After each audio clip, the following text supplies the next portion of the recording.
ঈদ মানে ঘোরাঘুরি, ঈদ মানে নতুন নতুন জায়গায় ঘুরতে যাওয়া। কিন্তু আমি কিন্তু আজকে ৩০০ থেকে ৪০০ বছর পুরনো একটা বাড়িতে ঘুরতে যাব। চলেন দেখি পুরনো বাড়িতে ঘুরতে যেয়ে আজকে কি কি ঘটে আর কি কি দেখতে পাই। হ্যালো এভরিওয়ান, সবাই আসসালামু আলাইকুম। সবাই কেমন আছেন? আশা করি আপনারা সবাই অনেক অনেক অনেক বেশি ভালো আছেন। এই তো ঈদের দিন তো কোথাও ঘুরতে যায়নি, একদম বাসায় বসে কাটাইছি। তো ঈদের পরের দিন তো একটু ঘুরতে না গেলে একদমই চলবে না। যেহেতু বাসায় ছোট ভাই বোন আছে, পাশাপাশি আমার বাপজান আছে, তাই ভাবলাম সবাইকে নিয়ে একটু ঘুরে আসি। তো অনেক বেশি দূরে যাব না, কারণ আমার মা যেহেতু অসুস্থ, আপনারা তো জানেনই। তো বাসার পাশে একদম যাব আর কি। তো এই তো বাসার আশেপাশেই যেহেতু যাব, তো ভাবলাম যে কোথায় যাওয়া যায়। তো আমাদের বাসার পাশেই কিন্তু বাবুর বাড়ি বইলা একটা বিখ্যাত জায়গা আছে। ওই বাড়িটা একদম ৩০০ থেকে ৪০০ বছরের পুরনো বাড়ি। ওইখানে সবাই নাকি ঘুরতে যায়, মানে সব সময় শুনি আর কি। কিন্তু আমি যদিও হয়তো বা ছোট সময় গেছি, কিন্তু বড় হয়ে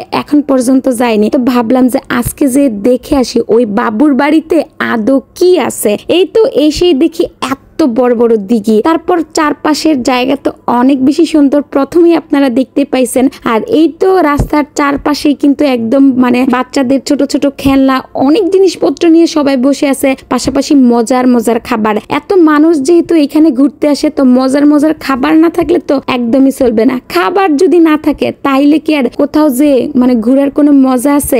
আমার কাছে কিন্তু আমাদের গ্রামের ঝালমুড়ি, আচার, বিভিন্ন রকমের খাবার যেগুলো একদম বাইরে পাওয়া যায়, মানে এই যে এরকম মজার মজার আচারগুলো কি যে ভাল লাগে কি আর বলবো।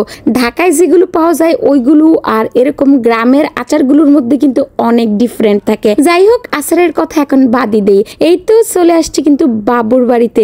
আগের দিনের রাজা মহারাজাদেরকে কিন্তু বাবুই বলা হতো, তো উনি কিন্তু রাজা ছিল আর কি। যাই হোক, ওনার কথা আমি ওইরকম কিছুই জানি না, আমি জাস্ট বাড়িঘর দেখতে আসছি। তো বাড়িঘর দেখে ভাবতেছিলাম এটা হয়তো বা অনেক বছর আগের পুরনো একটা বাড়ি। তো সবাই বলে, কেউ বলে ২০০, ৩০০, ৪০০, ৫০০ এরকম বছর আগেরই নাকি বাড়ি।